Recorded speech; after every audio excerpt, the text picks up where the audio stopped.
this tutorial, we are going to be talking about lists. List allows you to store sets of information in one place, whether you have just a few items or millions of them. In Python, square braces indicates a list. This is square braces. It indicates a list. You see, it indicates a list. To store item in your list, let's say you want to store names of people in a list. Okay, we give the variable names should be equal to a list. Okay, the name that I'm going to pin in our list should be, okay, let's say George, separated by comma, Shane, separated by comma, Randy, separated by comma, Craig. Okay, let's add some numbers and say 290, say 300. Okay, when we run this and print it out, say print names. Sorry, names. Okay, when I run this, you can see all the items in our list: George, Shane, Randy, Craig, 290 and 300. So that's how you define a list in Python. Simply give name of your list followed by square braces, put the item you want to store in your list, separate each of them by a comma. So to access this item in your list, access the item in the list, to access this item in your list, you simply give the name of your list, followed by the index of the item. The first item here is at index 0. Note this because index position starts at 1. Start at 0 and not 1. So therefore, this first item in our list will be at index 0. This second one will be at index 1.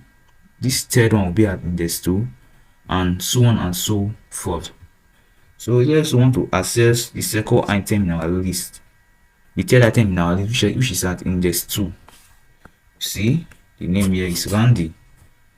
So we want to access the fourth item in our list, which is at index 3. Okay. See, the fourth item in our list is Craig. So note this, most time you really want to access the last item in your list and you may not know the length of a list. So to simply access the last item in your list, you simply give index position at -1. When you give index position as -1, it takes the last item in your list. So you see the last item in our list is 300. So that's how you access item in a list. You can even also access the second item, the second to the last item in the list, by placing -2. See, which is 290. So that's how you access items in a list. Okay, let's move on to the next section, adding items to a list. To add item to a list, we simply use the append function. The append function is used for appending item to the ending position of a list. Let's say we want to append the name Peter to the last part of our list. We simply give the name of our list, which is name dot, give it a method dot append. Okay, give name. It takes just one argument, the name of the item you want to add to your list. Let's want to add Peter to our list. Okay. When we append it, I'll print names out. You can see here Peter, which wasn't in our list before, has been added to the end of our list. So that's how you add item to your list using append function. Well, most time the problem with append function is that it always add item to the end of a list, and most time you don't really want to just add the item to the end of a list. You want to place it at a specific position. That's where another function called insert come into play. Insert function, it takes two parameters: the position in which you want to place the item and the item which you want to put in that position. Okay, let's take an example. Let's say you want to add okay, coming.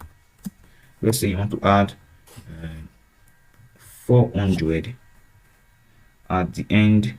Let's say you want to add okay, 400 at index 3. Okay, 400. So you want to add 400 at index 3 of our list. When I run this and I print it as names, you can see here that 400 has been added to index 3 of our list. 0 index, second, third, and 0 first, second, and third index. See, 400 has been added to the third index in our list. So that's how you simply add items to a list.